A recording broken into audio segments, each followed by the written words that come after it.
नमस्ते everyone, welcome to my YouTube channel evolve.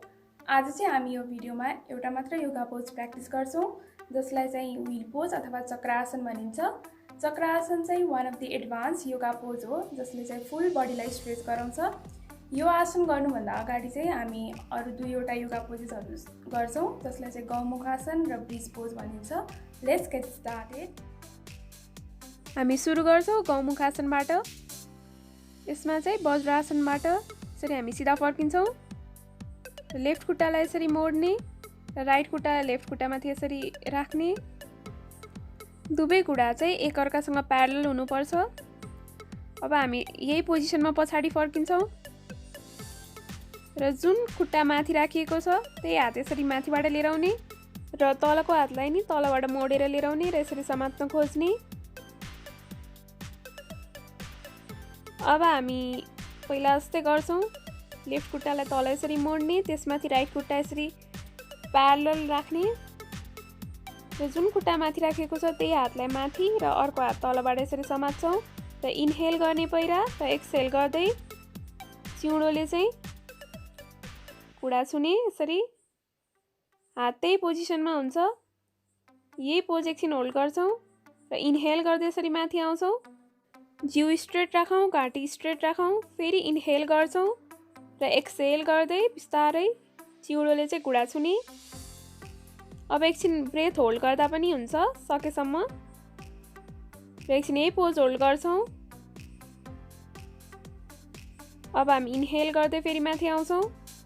बिस्तारै दुवै हातलाई यसरी सिधा बनाउने। अब हामी पहिला तल राखिएको खुट्टा अब माथि राख्छौँ। राइट खुट्टालाई चाहिँ यसरी तलबाट मोड्ने र लेफ्ट खुट्टालाई राइट खुट्टामाथि यसरी राख्ने र जुन खुट्टा माथि राखेको छ त्यही हात त्यसरी माथिबाट लान्छौँ र अर्को हात यसरी तलबाट लिएर आएर दुवै हातको अम्लाले समात्न खोज्ने। जिउ स्ट्रेट राखौँ, टाउको पनि स्ट्रेट राखौँ। पहिला इन्हेल गर्ने र एक्सहेल गर्दै तल आउने र चिउँडोले घुँडा छुने। यसरी यही पोजिसन एकछिन होल्ड गर्ने अघि जसरी नै र फेरि इन्हेल गर्दै माथि आउँछौँ।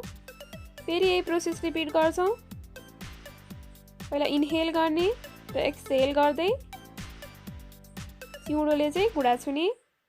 यही पोजिसन हामी होल्ड गर्छौँ 5 to 10 सेकेन्ड्स र इन्हेल गर्दै हामी यसरी माथि आउँछौँ र दुवै हातलाई बिस्तारो छोड्छौँ र एकछिन रिल्याक्सिङ पोजिसनमा यसरी नै बसौँ।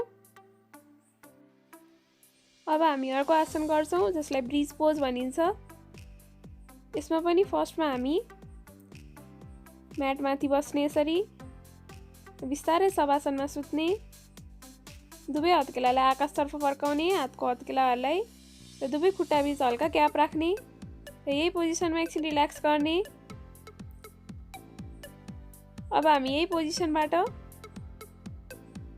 ब्रिज पोजमा जान्छौँ।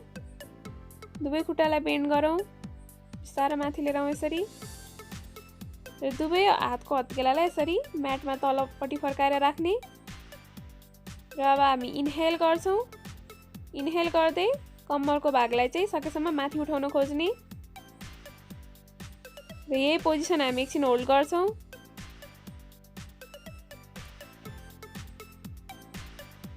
एकछिन होल्ड गरौँ यही पोजिसनलाई। नर्मल ब्रिदिङ गरौँ।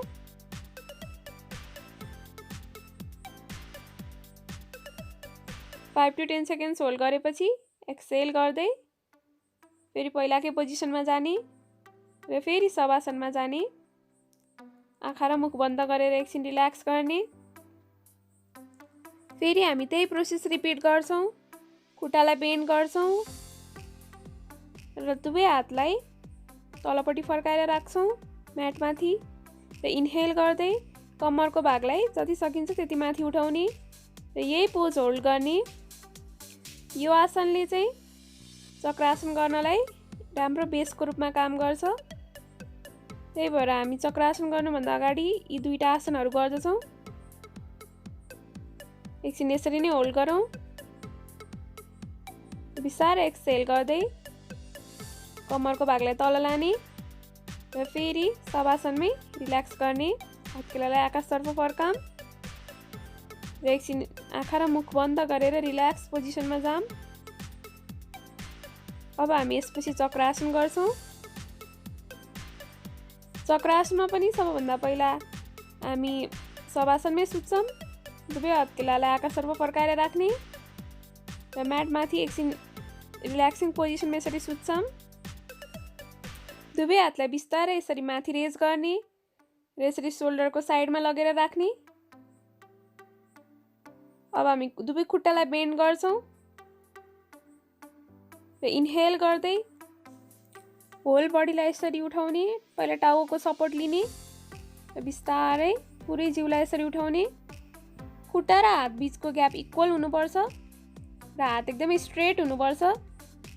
यही पोज होल्ड गर्छौं हामी 5 to 10 सेकेन्ड्स। नर्मल ब्रिदिङ गर्ने र एकछिन यही पोज होल्ड गर्ने। तल आउँदाखेरि श्वास छोड्दै बिस्तारै पुरै जिउलाई तल म्याटमा सुताउने र फेरि हामी शवासनमा जान्छौं। एकछिन शवासनमै रिल्याक्स गर्छौं। एकछिन आँखा र मुख बन्द गरेर रिल्याक्स गरौँ।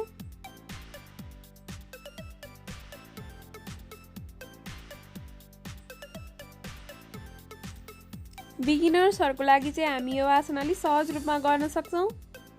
दुवै हातलाई यसरी रेज गर्ने र दुवै सोल्डरको साइडमा लगेर राख्ने र खुट्टालाई बेन्ड गर्ने र इन्हेल गर्दै टाउकोलाई म्याटमा यसरी टेकाएर जिउलाई माथि लान खोज्ने। बिगिनर्सहरुले चाहिँ फर्स्टमै हात र खुट्टालाई सिधा पार्न गाह्रो हुन्छ, त्यही भएर इनिशियल स्टेजमा यसरी गर्दा पनि हुन्छ। अब हामी एक्सहेल गर्दै फेरि शवासनमा जान्छौं। आँखा र मुख बन्द, हत्केलालाई आकाशतर्फ फर्काउने र यही पोजिसनमा एकछिन रिल्याक्स गर्ने। एकछिन रिल्याक्स गर्छौं हामी। अब हामी एडभान्स व्हील पोज गर्छौं। दुवै हातलाई यसरी नै सोल्डरको साइडमा राख्ने, दुवै खुट्टालाई बेन्ड गर्ने र इन्हेल गर्दै टाउको सपोर्ट बिना यसरी जिउलाई सकेसम्म माथि उठाउन खोज्ने। If you feel comfortable you can balance the pose with only one leg. हामी एउटा मात्र खुट्टाले पनि ब्यालेन्स गर्न सक्छौं। यसको लागि चाहिँ एकदमै प्र्याक्टिसको जरुरत हुन्छ। जब तपाईहरु कम्फर्टेबल हुनुहुन्छ तब मात्र त्यो गर्नु होला। अब हामी एक्सहेल गर्दै फेरि शवासनमै जान्छौं र शवासनमै एकछिन रिल्याक्स गर्छौं।